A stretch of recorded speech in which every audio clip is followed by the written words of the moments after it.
ये आकाशवाणी रायपुर है। प्रादेशिक समाचार बुलेटिन के साथ मैं राहुल सिन्हा।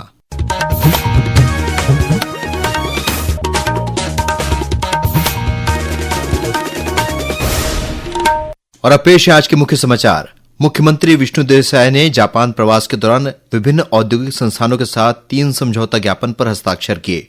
केंद्रीय शहरी कार्य मंत्री मनोहर लाल खट्टर ने वीडियो कॉन्फ्रेंसिंग के जरिए की स्वच्छ भारत मिशन शहरी के कार्यों की समीक्षा। छत्तीसगढ़ के नगरीय प्रशासन मंत्री अरुण साव भी हुए शामिल। छत्तीसगढ़ उच्च न्यायालय ने कहा कि कोयला और फ्लाई ऐश का परिवहन वाहनों को ढक कर किया जाए और नगरीय प्रशासन विभाग ने रैलियों, आम सभाओं और अन्य कार्यक्रमों के दौरान सुरक्षा को लेकर जारी किए दिशा निर्देश। अब समाचार विस्तार से। मुख्यमंत्री विष्णुदेव साय ने अपने जापान प्रवास के दौरान ओसाका स्थित SAS सनावा कंपनी लिमिटेड की राज्य में निवेश के लिए आमंत्रित किया। उन्होंने कंपनी को छत्तीसगढ़ में अत्याधुनिक खाद्य प्रसंस्करण इकाई और उन्नत इलेक्ट्रॉनिक्स विनिर्माण सुविधा स्थापित करने का प्रस्ताव दिया। मुख्यमंत्री ने कहा कि ये परियोजनाएं न केवल कृषि क्षेत्र को मजबूत करेंगी बल्कि उच्च तकनीकी विनिर्माण को भी प्रोत्साहित करेंगी। इससे राज्य के युवाओं के लिए रोजगार के नए अवसर सृजित होंगे। उन्होंने बताया कि जापान यात्रा के दौरान विभिन्न औद्योगिक संस्थानों के साथ 3 समझौता ज्ञापन पर हस्ताक्षर किए गए हैं। जापान यात्रा बहुत अच्छी रही। एनटीटी के सीईओ से मुलाकात हुई, जेट्रो के लोगों से मुलाकात हुई है और निवेश के संबंध में उनसे चर्चा हुई है और 3 MOU साइन हुए हैं। तो इससे निश्चित रूप से हमारे देश को और हमारे छत्तीसगढ़ को लाभ होगा। मुख्यमंत्री ने ओसाका में आयोजित वर्ल्ड एक्सपो में कहा कि आने वाले समय में प्रधानमंत्री नरेंद्र मोदी जापान का दौरा करेंगे। श्री मोदी की इस यात्रा से दोनों देशों के बीच तकनीकी, औद्योगिक और सांस्कृतिक सहयोग और मजबूत होगा। मुख्यमंत्री ने बताया कि इस वर्ल्ड एक्सपो के जरिए छत्तीसगढ़ की सांस्कृतिक धरोहर और औद्योगिक प्रगति को वैश्विक स्तर पर पहचान मिलेगी। केंद्रीय आवास और शहरी कार्य मंत्री मनोहर लाल खट्टर ने आज नई दिल्ली से वीडियो कॉन्फ्रेंसिंग के जरिए स्वच्छ भारत मिशन शहरी के कार्यों की समीक्षा की। इस बैठक में छत्तीसगढ़ के उप मुख्यमंत्री और नगरीय प्रशासन मंत्री अरुण साव भी वर्चुअली शामिल हुए। बैठक में केंद्रीय मंत्री ने शहरी स्वच्छता के कार्यों को और अधिक प्रभावी बनाने के निर्देश दिए। उन्होंने लक्षित स्वच्छता इकाइयों के चिन्हांकन तथा स्वच्छता ही सेवा अभियान की तैयारियों की भी समीक्षा की। बैठक में उप मुख्यमंत्री श्री साव ने बताया कि छत्तीसगढ़ सरकार शहरी क्षेत्रों में ठोस अपशिष्ट प्रबंधन, सीवरेज व्यवस्था और स्वच्छता सेवाओं के डिजिटलीकरण जैसे पहलुओं पर विशेष ध्यान दे रही है। श्री साव ने बताया कि राष्ट्रीय स्तर की तर्ज पर प्रदेश में भी राज्य स्तर पर स्वच्छता प्रतियोगिता आयोजित कर विजेता नगरीय निकायों को पुरस्कृत किया जाएगा। हमारे शहर का, हमारे प्रदेश का स्वच्छता में बहुत अच्छा स्थान है देश के अंदर। हमने अपने राज्य का भी स्वच्छ शहर प्रतियोगिता की तैयारी कर ली है। अगले महीने से उसे प्रारंभ करेंगे। सर्वे प्रारंभ होगा एक निकाय का। अलग से उन शहरों को पुरस्कृत करेंगे, प्रेरित करेंगे। छत्तीसगढ़ उच्च न्यायालय ने एक आदेश जारी कर कहा है कि कोयला और फ्लाई ऐश का परिवहन वाहनों को ढक कर किया जाएगा। मुख्य न्यायाधीश रमेश सिन्हा और न्यायाधीश रविंद्र कुमार अग्रवाल की डिवीजन बेंच ने कहा कि बगैर तारपोलिन से ढके वाहनों को परिवहन की अनुमति न दी जाए। राष्ट्रीय ताप विद्युत निगम NTPC और साउथ ईस्टर्न कोल फील्ड्स लिमिटेड SECL के अधिकारियों ने कोर्ट को बताया कि कोयला और फ्लाई ऐश के ट्रांसपोर्टरों को संबंधित निर्देश दिए गए हैं। इस पर कोर्ट ने इसका उल्लंघन करने वालों पर सख्त कार्रवाई करने का आदेश दिया है। छत्तीसगढ़ उच्च न्यायालय ने प्रदेश की प्रमुख सड़कों की खराब स्थिति और उसके रखरखाव में बरती जा रही देरी तथा लापरवाही को लेकर नाराजगी जताई है। मुख्य न्यायाधीश रमेश सिन्हा और न्यायाधीश BD गुरु की डिवीजन बेंच ने एक जनहित याचिका पर सुनवाई करते हुए लोक निर्माण विभाग और राष्ट्रीय राजमार्ग प्राधिकरण के सचिव को नोटिस जारी कर शपथ पत्र के साथ जवाब पेश करने का निर्देश दिया है। इस मामले की अगली सुनवाई अब 4 सितंबर को होगी। सर्वोच्च न्यायालय कॉलेजियम ने देश भर के 14 उच्च न्यायालयों के न्यायाधीशों का स्थानांतरण आदेश जारी कर दिया है। इसके तहत छत्तीसगढ़ उच्च न्यायालय के न्यायाधीश संजय अग्रवाल का तबादला इलाहाबाद हाईकोर्ट किया गया है। वहीं इलाहाबाद हाईकोर्ट के वरिष्ठ न्यायाधीश अतुल श्रीधरन को छत्तीसगढ़ हाईकोर्ट भेजा गया है। केंद्र सरकार ने नियोक्ताओं और कर्मचारियों के पंजीकरण को बढ़ावा देने के लिए 1 जुलाई से स्प्री योजना की शुरुआत की है।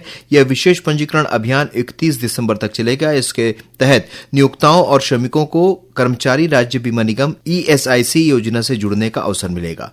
योजना के तहत ESIC रायपुर, बिलासपुर, कोरबा और दुर्ग स्थित अपने क्षेत्रीय और उप क्षेत्रीय कार्यालयों में जागरूकता अभियान, हेल्प डेस्क और संगोष्ठियों का आयोजन कर रहा है। इस योजना का उद्देश्य लाखों असंगठित, अस्थायी और ठेका श्रमिकों को ESI दायरे में लाना है ताकि उन्हें स्वास्थ्य सेवाओं, मातृत्व सहायता, आर्थिक सुरक्षा और अन्य सामाजिक लाभों का लाभ मिल सके। प्रादेशिक समाचार आप आकाशवाणी रायपुर से सुन रहे हैं।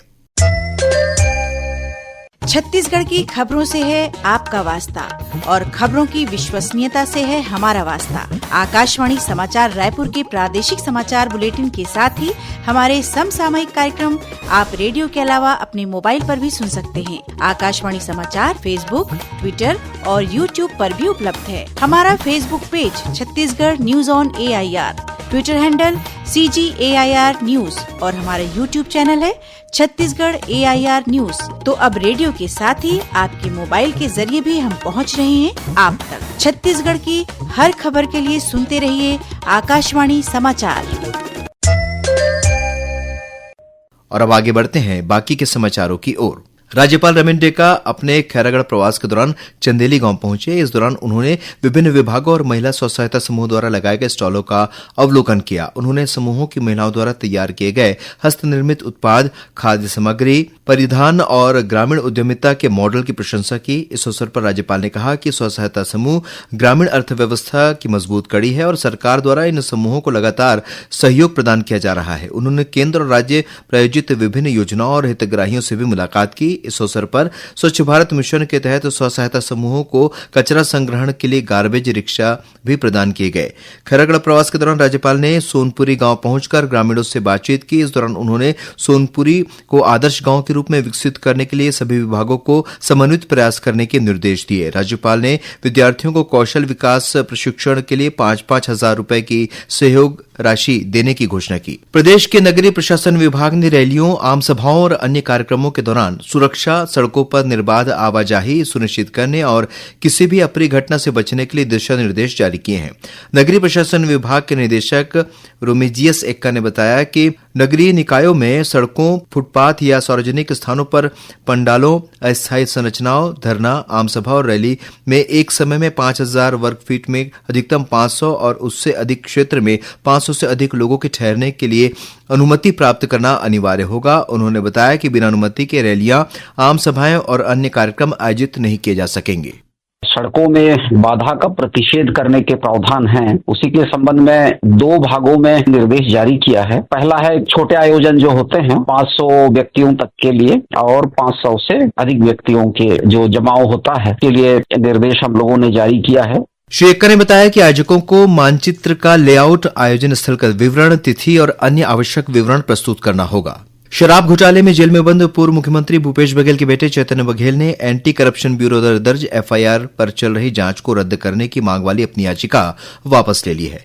छत्तीसगढ़ उच्च न्यायालय के मुख्य न्यायाधीश रमेश सिन्हा और न्यायमूर्ति VD गुरु की डिवीजन बेंच ने इसके लिए अनुमति दे दी है। बीजापुर जिले में लगातार बारिश के कारण इंद्रावती सहित अन्य नदी नाले उफान पर हैं। जिले के बीजापुर और भैरमगढ़ ब्लॉक में नदी पार करते समय 2 ग्रामीण बह गए। नगर सेना के जवान इन ग्रामीणों की तलाश में जुटे हुए हैं। जिला प्रशासन ने लोगों से बाढ़ग्रस्त इलाकों में नहीं जाने की अपील की है। वहीं दंतेवाड़ा में बारिश के कारण डंकनी नदी के पुराने पुल के ऊपर से पानी बह रहा है। नदी नालों का जलस्तर बढ़ने के कारण कई प्रमुख सड़कों पर यातायात प्रभावित हुआ है। बालपेट के खालेपारा में नाले के तेज बहाव में फंसे 30 लोगों को प्रशासन ने सुरक्षित निकाल लिया है। जिला प्रशासन ने लोगों को उफान वाले नदी नालों को पार न करने की सलाह दी है। उधर जांजगीर चांपा में लीलागर नदी में बहे एक युवक का शव SDRF और DDRF की टीम ने 26 घंटे बाद बरामद कर लिया है। और अब कुछ समाचार संक्षेप में। हर घर मुनगा अभियान के तहत रायपुर जिला प्रशासन और महिला तथा बाल विकास विभाग द्वारा आंगनबाड़ी केंद्रों और हितग्राही के परिवारों को मुनगे के पौधे वितरित किए जा रहे हैं। पुलिस विभाग द्वारा साइबर ठगी की घटनाओं में जागरूकता लाने के लिए रायपुर से प्रदेश भ्रमण पर निकला साइबर सतर्क रथ जांजगीर पहुंचा। इस दौरान नुक्कड़ नाटक के माध्यम से लोगों को साइबर धोखाधड़ी के बचाव के बारे में जागरूक किया गया। बलरामपुर जिले के शंकरगढ़ में आंगनबाड़ी सहायिका के पदों पर फर्जी अंकसूची के आधार पर की गई भर्ती के मामले में पुलिस ने स्कूल संचालकों और फर्जी अंकसूची बनाने वालों को गिरफ्तार किया है। और रायगढ़ जिले में लैलूंगा वन परिक्षेत्र में 27 हाथियों के दल ने 3 कच्चे मकानों को तोड़ दिया। वहीं किसानों की फसल को भी नुकसान पहुंचाया है। वन विभाग की टीम और ग्रामीणों ने मिलकर हाथियों को जंगल की ओर खदेड़ दिया है। अंत में मुख्य समाचार एक बार फिर। मुख्यमंत्री विष्णुदेव साय के जापान प्रवास के दौरान विभिन्न औद्योगिक संस्थानों के साथ 3 समझौता ज्ञापन पर हस्ताक्षर किए गए। केंद्रीय शहरी कार्य मंत्री मनोहर लाल खट्टर ने वीडियो कॉन्फ्रेंसिंग के जरिए की स्वच्छ भारत मिशन शहरी के कार्यों की समीक्षा। छत्तीसगढ़ के नगरीय प्रशासन मंत्री अरुण साहू भी हुए शामिल। छत्तीसगढ़ उच्च न्यायालय ने कहा है कि कोयला और फ्लाई ऐश का परिवहन वाहनों को ढककर किया जाए। और नगरीय प्रशासन विभाग ने रैलियों, आम सभाओं और अन्य कार्यक्रमों के दौरान सुरक्षा को लेकर जारी किए दिशा निर्देश। इसी के साथ प्रादेशिक समाचार बुलेटिन समाप्त हुआ। नमस्कार।